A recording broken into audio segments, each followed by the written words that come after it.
Hello बच्चों, आप हैं न्यूरो के साथ और मैं हूं आपके एजुकेटर मोनिका मैम। सो प्यारे बच्चों, types of immunity already cover हो चुका है और बस अब इसको टेस्ट करके इस चैप्टर को क्या कर देना है, बाय बाय कर देना है।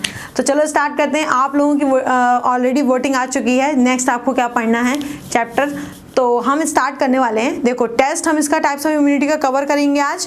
आफ्टर दैट हम क्या देखेंगे कि जो आपकी डिमांड आई है जिस भी पर्टिकुलर टॉपिक की, वो हम स्टार्ट करेंगे। ठीक है प्यारे बच्चे, तो बिल्कुल भी कंफ्यूज नहीं होना है यहाँ पर। बस क्या करना है, क्वेश्चन को अच्छे से पढ़ना है, सारे ऑप्शन समझने हैं। आफ्टर दैट क्या करना है, उसको बेस्ट वन पिक करना है।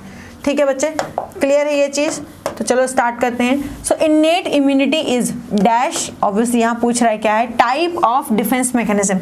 इसमें पूछ रहे हैं कि इन्नेट इम्यूनिटी जो हमारी होती है, पहले ही क्लास में बताया था, ठीक है, वो किस तरह के डिफेंस मैकेनिज्म को शो करती है। ठीक है, तो स्पेसिफिक का मतलब होता है कि जो चीज़ क्या है उसके लिए ही बनी है। ठीक है, वो क्या है, प्रिसाइसली उन चीज़ों के लिए ही है। नॉन स्पेसिफिक, कोई यहाँ पर स्पेसिफिसिटी नहीं है, किसी के साथ कभी भी कहीं पर भी कुछ भी कर सकती है। ठीक है, तो ये चीज़ यहाँ पर नॉन स्पेसिफिसिटी को शो करती है। कंजेनाइटल, ठीक है, कॉन्जेनाइटल का मतलब ये होता है बच्चे कि हम देख रहे हैं कि जो कंटामिनेशन के थ्रू हो रही हैं चीज़ें, तो उसमें सिर्फ ऐसा कुछ नहीं, both B and C. Okay, so non specific है और क्या है, कॉन्जेनाइटल है। अच्छा, तो ये ऑप्शंस हो गए। अब हम अच्छी तरह जानते हैं कि इन्नेट इम्यूनिटी में सबसे ज़्यादा हमने एक ही चीज़ देखी थी कि अर्ली और नॉन स्पेसिफिक। मैंने आपको दो यही सिर्फ लाइनें लिखवाई थी। अर्ली का मतलब होता है जल्दी से, जैसे कि आपके ऊपर जैसे ही कोई क्या किया, कोई आपको वुंड हुआ, घाव हुआ, वैसे ही हमारे क्या होती है, इन्नेट इम्यूनिटी स्टार्ट हो जाती है। ठीक है, इन्नेट इम्यूनिटी स्टार्ट होने का मतलब कि जैसे आपको वुंड हुआ तो कोई भी बैक्टीरिया वायरस आपकी सरफेस से नीचे ना घुस जाए, उसके लिए हमारा इम्यून सिस्टम लड़के तैयार हो जाता है एकदम ऐसे डट कर। ठीक है, और फाइट करना स्टार्ट कर देता है, जिससे कि कोई भी पैथोजन, कोई भी फॉरेन एंटीजन हमारी बॉडी के अंदर ना घुस सके। ठीक है प्यारे बच्चे, सो इन्नेट क्या होगा इसका बेस्ट आंसर, नॉन स्पेसिफिक। कोई भी स्पेसिफिसिटी शो नहीं करते। अब देखो, उससे मतलब नहीं है, हमारी जो स्किन है इससे मतलब नहीं है कि कोई बैक्टीरिया आ रहा है, वायरस आ रहा है, या कोई हेलमेंथ आ रहा है, या कोई तुम ही ऐसे ऐसे करे जा रहे हो, इससे मतलब नहीं है। वो एक नॉर्मल वे में क्या करती है, चीज़ों को करती है। ठीक है, नॉर्मल वे, उससे इससे मतलब नहीं है कि क्या हो रहा है, नहीं हो रहा है, कौन आ रहा है, स्पेसिफिक नहीं है कि बैक्टीरिया आएगा तो मैं इस तरह करूँगी, वायरस आएगा तो मैं इस तरह करूँगी, ऐसा कुछ नहीं है। नॉन स्पेसिफिक का मतलब यही होता है सबके लिए एक समान, चाहे कोई चींटी काट जाए और चाहे तुम्हें कोई क्या कर जाए, शेर काट जाए आके। समझ में आ गया, ये चीज़ क्लियर है? So skin and mucus is which type of barrier under innate immunity. हमने इन्नेट इम्यूनिटी के ये सारे क्या देखे थे बच्चे, टाइप्स देखे थे। मैंने आपको बहुत डिटेल में ये चीज़ कवर कराई। अगर आपने हमारे नई सीरीज़ देखी टाइप्स ऑफ इम्यूनिटी की प्लेलिस्ट, तो उसको क्या करना है, आपको सबसे पहले उसको जाकर देखना है। ठीक है, पूरी प्लेलिस्ट को। आफ्टर दैट ये क्वेश्चन आपके चुटकी बजा के हो जाएंगे। ठीक है, so skin and mucus is which type of barrier under innate immunity. आपको बताना किस तरह का बैरियर है। तो हम जानते हैं चारों ये पार्ट है किसके, इन्नेट इम्यूनिटी के। फिजियोलॉजिकल का मतलब होता है जैसे पीएच, टेम्परेचर, ये सारी चीज़ें बताई थी ऑलरेडी। ठीक है, मॉर्फोलॉजिकल का मतलब क्या है कि कोई उसकी मॉर्फोलॉजी में हमने चेंज कर दिया। ठीक है, तो ऐसी तो कोई चीज़ हमने इन्नेट में पढ़ी ही नहीं थी। ठीक है, फिजिकल की बात कर रहे हैं, तो मान लो मैंने क्या किया, ऐसे फिजिकल बैरियर लगा दिया। ठीक है, इसमें पूछ रहा है म्यूकस और स्किन के लिए पूछ रहा था। फिजिकल बैरियर यानी कि क्या कर रहे हैं, जैसे आपने देखा होगा ना, जब आप जाते हो चेक पोस्ट में तो आपको बैरियर लगे दिखाई देते हैं, वो एक फिजिकल बैरियर है। अगर आप आगे बढ़ रहे हो, मैं आपके सामने ऐसे आकर खड़ी हो जाऊं, तो मेरी बॉडी आपके लिए एक फिजिकल बैरियर है। ठीक है, सो फिजिकल बैरियर, ओके। और सेलुलर, तो भाई यहाँ पे सेल्स जो हैं वो कहानी अपनी दिखाती हैं। ठीक है, बहुत ज़्यादा डिटेल में हम हर एक चीज़ को यहाँ कवर नहीं करेंगे बच्चे, क्योंकि ऑलरेडी वी कवर्ड दिस। ठीक है, so skin and mucus, you know very well कि स्किन भी और म्यूकस भी, जब भी बैक्टीरिया या कोई भी फॉरेन एंटीजन हमारी बॉडी के अंदर घुसता है तो उसके लिए एक बैरियर की तरह क्रिएट करती हैं। बैरियर क्रिएट करती है ना, यानी कि ऐसे आके सामने खड़ी हो जाती हैं। स्किन खड़ी है हमारी यहाँ पे, इन्वायरमेंट में ढेर सारे बैक्टीरिया अवेलेबल है, लेकिन स्किन है ना, उसके अंदर हमारी बॉडी है कि नहीं। तो पूरी बॉडी में स्किन हमारी इसीलिए क्या होती है, बिखरी। और म्यूकस की जब हम बात करते हैं तो हम क्या देखते हैं कि म्यूकस हमारा क्या है, जेली लाइक सब्सटेंस है पूरा एक ये। ठीक है, फ्लूइड टाइप का है। क्या है बच्चे, ये एक फ्लूइड टाइप का, और इसी में वो क्या करता है, बैक्टीरिया को क्या कर लेता है, ट्रैप कर लेता है। जैसे फॉर एग्जांपल बैक्टीरिया, तो ये इसमें क्या होंगे, ट्रैप हो जाएंगे। तो ये क्या हुआ आंसर बच्चे इसका, फिजिकल हुआ। तो चलो लिख लेते हैं इसका आंसर सेकंड नंबर का हमारा आंसर क्या है बच्चे, सही, फिजिकल। ठीक है, तो स्किन एंड म्यूकस क्या है बच्चे, फिजिकल बैरियर है, और ये टाइप किसका है, इन्नेट इम्यूनिटी का टाइप है। ठीक है, बढ़िया। सो सेकंड क्वेश्चन कह रहा है saliva in mouth and tears from eye protect from microbial infection, this type of barrier is known as. अब इस तरह के बैरियर को हम क्या कहते हैं? आपने देखा है जो भी सलाइवा है हमारा, सलाइवा में पहली बात तो ढेर सारे क्या प्रेजेंट होते हैं, एंजाइम्स प्रेजेंट होते हैं। तो यहाँ पर लिख दूं, सलाइवा में क्या प्रेजेंट होता है बच्चे, एंजाइम प्रेजेंट होते हैं। ठीक है, सलाइवा में ढेर सारे एंजाइम्स प्रेजेंट होते हैं। जैसे फॉर एग्जांपल अगर मैं टीयर्स की भी बात करूं, आईज में जो हमारे टीयर्स आंसू निकलते हैं उसमें क्या होता है बच्चों, लाइजोजाइम। ठीक है, लाइजोजाइम क्या है बच्चे, एंटी बैक्टीरियल है, एंटी बैक्टीरियल। ठीक है, एंटी बैक्टीरियल हमारा होता है लाइजोजाइम, और क्या करता है, बहुत सारे केमिकल सब्सटेंसेस को क्या करता है बच्चे, सीक्रेट करता है, जिससे हमारी बैक्टीरिया की क्या हो जाती है, मौत हो जाती है। सो लाइजोजाइम हो गया, ये चीज़ क्लियर है। तो अब चलो टाइप्स देख लेते हैं, cellular, physical, physiological and cytokine. ठीक है, सेलुलर का मतलब क्या है कि यहाँ पर कोई सेल आएगी और क्या करेगी, बैरियर को क्रिएट करेगी। फिजिकल सेम चीज़ तुमने देखा है, वो क्या होगा, एक फिजिकल बैरियर। सेल अलग तरीके से भी करती हैं, केमिकल वगैरह सीक्रेट करते हुए कंबाइंड है। ठीक है, लेकिन जब हम सलाइवा की बात करते हैं और हम वहाँ पर एक केमिकल सब्सटेंस की बात करें, एंजाइम हमारा क्या है, एंजाइम को हम एज अ केमिकल डील कर सकते हैं, क्योंकि लाइजोजाइम जो है हमारा क्या करता है, बहुत सारे केमिकल्स के रूप में ही काम करता है, एंटीबैक्टीरियल है ऑब्वियसली। तो इसका आंसर हमारा जो बेस्ट वन होना चाहिए, अभी बताया है कि पीएच, टेम्परेचर, केमिकल्स जो भी यूज़ होते हैं वो फिजियोलॉजिकल, यानी कि वो इन्वायरमेंट में चेंज करते हैं। जैसे फॉर एग्जांपल मुझे आपको मान लो सपोज किसी को इस कमरे से भगाना है, तो या तो मैं बहुत ज़्यादा ठंडी कर दूँ यहाँ पे, मान लो मैं टेम्परेचर जो है -10 कर दूँ यहाँ का, तो ऑटोमेटिकली वो इतने ठंडे लग के बाहर चला जाएगा। ठीक है, या फिर मैं टेम्परेचर यहाँ का -45 कर दूँ, 46 कर दूँ, तो गर्मी की वजह से भी क्या होगा, सफोकेशन में लगेगा और वो क्या करेगा, उठ के चले। मैंने उसको बोला नहीं कि तुम यहाँ से जाओ, ठीक है, मैंने कुछ नहीं किया, बस मैंने क्या किया, इन्वायरमेंट चेंज कर दिया। तो फिजियोलॉजिकल इन्वायरमेंट बच्चे के आसपास के इन्वायरमेंट्स की बात करें जिसमें हम इन्हीं तरह की कुछ चीज़ों का यूज़ करते हैं, जैसे पीएच, टेम्परेचर, केमिकल्स, इस तरह की चीज़ों का। तो इसका आंसर क्या है बच्चों, फिजियोलॉजिकल। चलो फोर्थ क्वेश्चन देखते हैं क्या कह रहा है, Which of the following is not a cellular barrier? इसमें कह रहे हैं कि सेलुलर बैरियर कौन नहीं है। ठीक है, cellular barrier of innate immunity. देखो हमने आपको बताया था कि कुछ सेल्स होती हैं, ठीक है, कुछ सेल्स होती हैं जो क्या करती हैं, एज अ एंटीजन के लिए, एंटीजन के लिए क्या होती हैं बच्चों, बैरियर का काम करती हैं। बैरियर का काम करने का मतलब ये है, कहते नहीं कि जब तक मैं हूँ तो तुम वहाँ का बाल भी बाका नहीं कर सकते मेरी बॉडी का, ऐसे कहती हैं तुम्हारी सेल्स। पता क्या कहती हैं, तुम्हारी जो सेलुलर सेल्स होती हैं, जो इम्यून सिस्टम की सेल्स होती हैं, इम्यून सेल्स, वो क्या कहती हैं, मैं अगर यहाँ पर प्रेजेंट हूँ तो तुम मेरी किसी भी बॉडी के पार्ट्स का बाल भी बाका नहीं कर सकते, एंटीजन को। तो एक सेल है जो बैरियर क्रिएट कर रही है, और अगर वो सेल को हटा दिया जाए पर्टिकुलरली तो पूरा बैरियर खत्म हो जाएगा कि नहीं हो जाएगा, है ना। तो बस ऑप्शन देख लेते हैं, PMNL। अब कोई बच्चा मुझे बता सकता है इसका फुल फॉर्म क्या होता है, ठीक है, क्या मुझे कोई बच्चा यहाँ पर बता सकता है कि PMNL, जल्दी से आपको क्या करना है, यहाँ पर क्या करना है बच्चे, PMNL का क्या करना है, फुल फॉर्म मुझे बताना है। ठीक है, पॉलीमॉर्फो न्यूक्लियर ल्यूकोसाइट। क्या होता है बच्चे, polymorphonuclear leukocyte. Comment down कर देना मुझे, ठीक है, ऐसा नहीं कि मैंने बता दिया तो बस सुन लिया। पॉलीमॉर्फो न्यूक्लियर क्या है, ल्यूकोसाइट। क्लियर है ये चीज़, क्या सभी बच्चों को ये चीज़ क्लियर हो चुकी है इसका फुल फॉर्म। और न्यूट्रोफिल्स वो होती हैं बच्चे जो किसी भी सेल को क्या कर जाए बच्चे, न्यूट्रलाइज कर जाए, खा के ख़त्म कर जाए एकदम। ठीक है, क्या कर जाए बच्चे, जैसे मान लो ये कोई सेल है और ये कोई बैक्टीरिया है, ठीक है, ये कोई क्या है, बैक्टीरिया है, और इस पर्टिकुलर बैक्टीरिया को ये सेल क्या कर जाए, ओके, ये क्या कर जाए बच्चे, खा जाए। ठीक है, इस पर्टिकुलर बैक्टीरिया को ये सेल क्या कर जाए, खा जाए। तो न्यूट्रलाइज करना न्यूट्रोफिल्स का काम है। ठीक है, आफ्टर दैट मोनोसाइट्स की बात कर रहे हैं, मोनोसाइट्स का ही क्या है हमारा मैच्योर वर्जन है क्या, macrophages.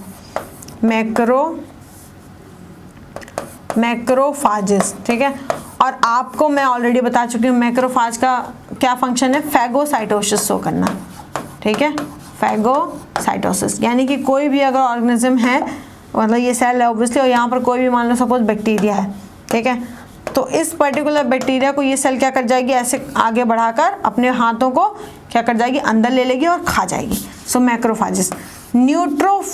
Lymphocytes, lymphocyte B cell T cell की बात कर रहे हैं यहाँ पे, है ना, उनको हम लिम्फोसाइट्स बोल देते हैं, बी सेल टी सेल, है ना। लेकिन थ्रोम्बोसाइट जो है, आहा, थ्रोम्बोसाइट कहीं यहाँ इन्वॉल्व नहीं हो रहा। थ्रोम्बोसाइट्स हमारे कहाँ इन्वॉल्व होते हैं, बताओ, कोई बता सकता है बच्चा, थ्रोम्बोसाइट हमारी कहाँ इन्वॉल्व होती हैं?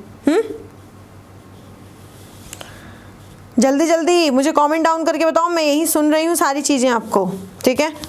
थ्रोम्बोसाइट्स हमारे क्या होते हैं बच्चे, ये ब्लड की क्लॉटिंग में हेल्प करते हैं, ठीक है। तो ये यहाँ पर कोई भी इन्नेट इम्यूनिटी का पार्ट नहीं, मतलब इन्नेट इम्यूनिटी का रोल प्ले नहीं कर रहे हैं, तो इसलिए इसका आंसर क्या होगा बच्चे, डी, यानी कि थ्रोम्बोसाइट। क्लियर है, आगे बढ़ रहे हैं हम लोग। So fifth question, so virus infected cell secrete a protein called, क्या कहते हैं उसको, वो जो कि नॉन अदर इन्फेक्टेड सेल्स है उनको क्या करता है, प्रोटेक्ट करता है। सपोज फॉर एग्जांपल ये कोई एक सेल है, सपोज फॉर एग्जांपल ये कोई क्या है, एक सेल है, ठीक है, और इसके अंदर ऑब्वियसली उसका जेनेटिक मटेरियल भी होगा, डीएनए होगा, है ना, और उसी में क्या है, एक वायरल पार्टिकल भी जुड़ा हुआ है, ठीक है, वायरल पार्टिकल, ठीक है। सो वायरस का पार्टिकल भी जुड़ा हुआ है। अब ये क्या करती है, ये सेल जैसे ही डिवाइड करती है तो इसको भी डिवाइड करती है, तो ये सेल क्या करती है, और अब इसकी तो बैंड बजी गई है, देखो इसकी तो बैंड बजना फिक्स है, तो ये क्या करती है, बहुत सारे प्रोटीन्स, ठीक है, बहुत सारे प्रोटीन्स जिनको हम क्या बोलते हैं,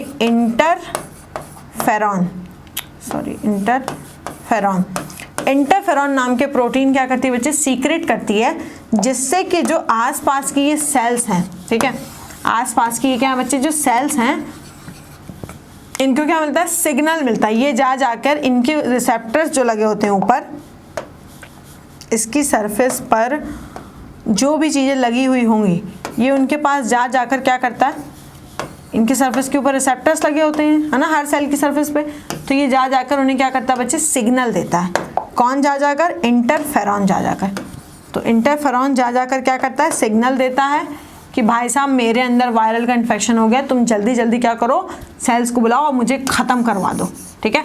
तो इंटरफेरॉन का काम क्या है, दूसरी सेल को प्रोटेक्ट करना वायरस के इन्फेक्शन से। क्यों, क्योंकि अभी तो पहले वायरस इस सेल की बैंड बजाएगा जिस पर्टिकुलर सेल में इन्फेक्शन है वायरस का, ठीक है, और इन्फेक्शन करने के बाद वो बस्ट करके निकलेगा बाहर की तरफ, फिर बाहर जो सेल्स पड़ी हुई हैं उन पे टारगेट करेगा, उन पे इन्फेक्शन करेगा, तो आसपास के सेल्स को बचाता है वो ये करके, और कहता है मुझे मार दो तुम। तो मान लो मैक्रोफेजेस जैसे क्या होती हैं बच्चे, सेल्स आती हैं और वो क्या करती हैं, इसका बैंड बजा देती हैं, एज सिंपल है कि नहीं है। क्लियर हो गई ये चीज़। तो इंटरफेरॉन क्या है बच्चे, इसका हमारा बेस्ट वन आंसर है। और इंटरफेरॉन स्पेसिफिक होते हैं किसके लिए, वायरस के लिए, यानी कि सिर्फ वही सेल क्या करेगी बच्चे, इंटरफेरॉन सीक्रेट करेगी जो क्या है बच्चे, वायरल इन्फेक्टेड है, क्योंकि और कोई सेल जो है ये इंटरफेरॉन जो है नहीं बनाती। जब उसके अंदर वायरस का इन्फेक्शन होता है किसी सेल के अंदर, आफ्टर दैट ही हमें ये चीज़ देखने को मिलती है। सो एक्वायर्ड इम्यूनिटी हमने अभी बात की कि पैथोजन स्पेसिफिक होते हैं, नॉन स्पेसिफिक कहानी तो इन्नेट के साथ है, कॉन्जेनाइटल भी नहीं और नॉन इफेक्टिव। अच्छा, इफेक्टिव तो इतना होते हैं कि एक बार अगर जनरेट हो गई ना एक्वायर्ड इम्यूनिटी, तो कोई भी माइक्रोब्स की कोई औकात नहीं है हमारे सामने। तो ये क्या होते हैं बच्चों, स्पेसिफिक होते हैं।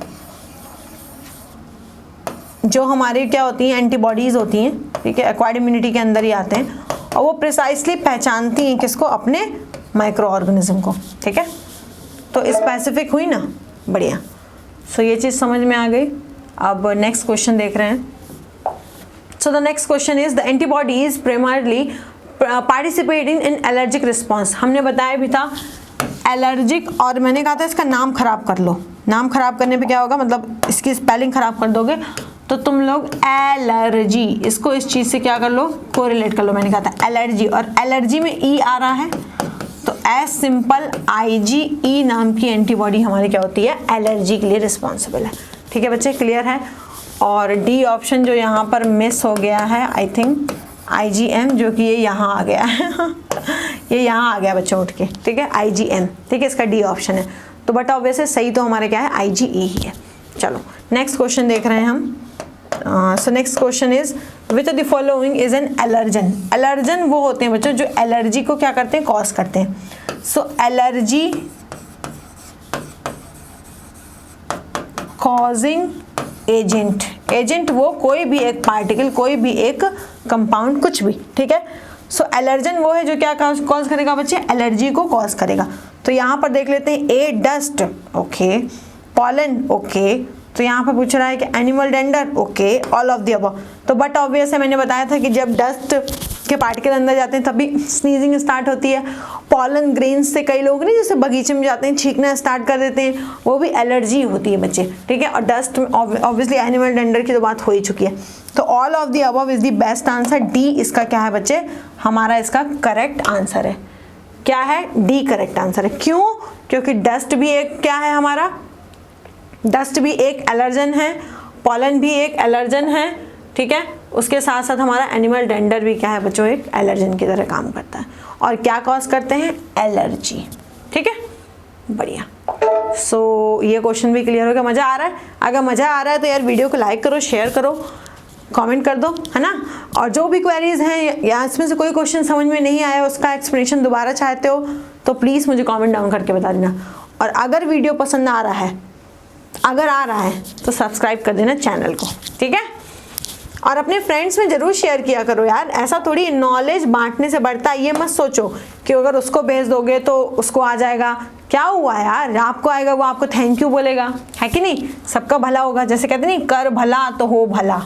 चलो, so which of the following is not allergic reaction symptoms. इसमें पूछ रहा है कौन सा एलर्जिक रिएक्शन सिम्टम नहीं है, नहीं है पूछ रहा है। याद रखना नॉट, इस तरह के वर्ड्स को हमेशा ऐसे बक्से में कर लिया करो, समझ में आया, बॉक्स में, यानी कि क्योंकि ये कंफ्यूज कर देते हैं। तो स्नीजिंग मैंने अभी बताया, जैसे डस्ट के पार्टिकल अंदर जाते हैं हम क्या स्टार्ट कर देते हैं बच्चे, स्नीज करना स्टार्ट कर देते हैं। Watery eyes, you know very well, lysozyme हमारा सीक्रेट होता है। अगर हम जब भी कभी हम धुएं वगैरह के कांटेक्ट में जाते हैं, आप देखते हो हमें ऑटोमेटिकली, रोने की जरूरत नहीं है उसके लिए, ऑटोमेटिकली हमारी आंखों से क्या होता है, पानी निकलना स्टार्ट हो जाता है, उसको ही तो वाटरी आई कहते हैं। तो क्या एलर्जी नहीं हो गई हमें धुएं से, क्या हमें धुएं से एलर्जी नहीं हो गई, यस ऑफ कोर्स हो गई। तो ये भी सही है।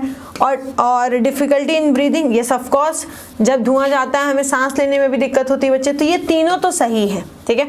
हिकअप्स नहीं बच्चे, हिचकी नेचुरल इवेंट है, नेचुरल होने वाला इवेंट है, उसके लिए किसी भी एलर्जन की जरूरत नहीं है। तो हिकअप्स जो है बच्चे इसका क्या है, सही आंसर है। तो D option is the correct one. Clear है। चलो नेक्स्ट क्वेश्चन देखते हैं। Which cells actively participates in allergic reaction. इनमें से कौन सी ऐसी सेल है जो एक्टिवली पार्टिसिपेट करती है। हमने आपको नाम बताए थे, इस्नोफिल्स, मास्ट सेल्स, जो कि क्या करती है, हमारे एलर्जिक रिस्पॉन्स शो करती है।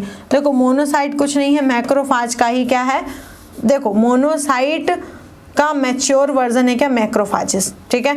और लिम्फोसाइट्स तुम्हें पता है, यानी कि बी सेल और टी सेल की यहाँ बात हो रही है, ठीक है। तो बी सेल टी सेल की कहानी तो है नहीं, किसके साथ, एलर्जी के साथ। एलर्जी के साथ कहानी है केमिकल्स की। किसकी कहानी है, केमिकल्स की। आप देखते हो आपकी बॉडी में जैसे ही एलर्जी होती है बहुत सारे सिम्टम्स शो करती है आपकी बॉडी, जैसे कि पूरी बॉडी में बबल्स आ जाने, दाने निकल आते हैं, स्नीजिंग स्टार्ट कर देते हो, है ना। करते हो ये चीज़ें या नहीं करते हो, सांस लेने में दिक्कत हो रही है, पता चला, है ना। बहुत सारे एलर्जिक रिस्पॉन्स हमें शो होते हैं। तो बच्चों ये हमारी क्या होती है, मास्ट सेल, इसका सही आंसर है। मैं बताती हूँ क्यों। मास्ट सेल्स क्या करती है बच्चे, बहुत सारे केमिकल्स सीक्रेट करती हैं, और उनके नाम भी लगे, हाथ लिख ही लो, जैसे कि हिस्टामिन, ठीक है, हिस्टामिन, और हमारा क्या है, सेरोटोनिन, सेरोटोनिन, ठीक है। तो इस तरह के ढेर सारे हमें क्या होते हैं बच्चे, एंजाइम्स या केमिकल सब्सटेंस, बोलना इनको एंजाइम नहीं, केमिकल सब्सटेंस हमारे मास्ट सेल क्या करती है बच्चे, सीक्रेट करती है, जिसकी वजह से ही हमें क्या होता है, एलर्जिक रिस्पॉन्स शो होते हैं। और जब भी आप डॉक्टर के पास जाते हो ना, डॉक्टर देखो ना ये क्या हो गया, तो डॉक्टर क्या कहता है, एंटी हिस्टामिन आपको दे देता है, तो जिससे आपके वो जो बबल आए होते हैं पूरी बॉडी पे वो खत्म हो जाते हैं, ठीक है। सो एंटी एलर्जिक क्या करते हैं बच्चों, एंटीबायोटिक देते हैं डॉक्टर जब हम उनके पास जाते हैं। तो इसका बेस्ट आंसर क्या हो गया बच्चे, मास्ट सेल हो गया, ठीक है। तो 10th का मास्ट सेल्स हमारा सही आंसर है, ओके।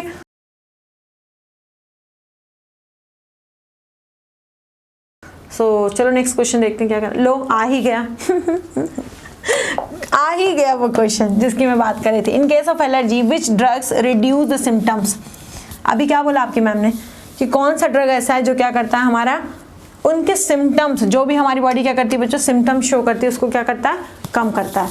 तो एंटीहिस्टामिन ओके, और एड्रेनलिन भी सेम वही काम करता है, स्टेरॉइड भी हमारा सेम वही काम करता है।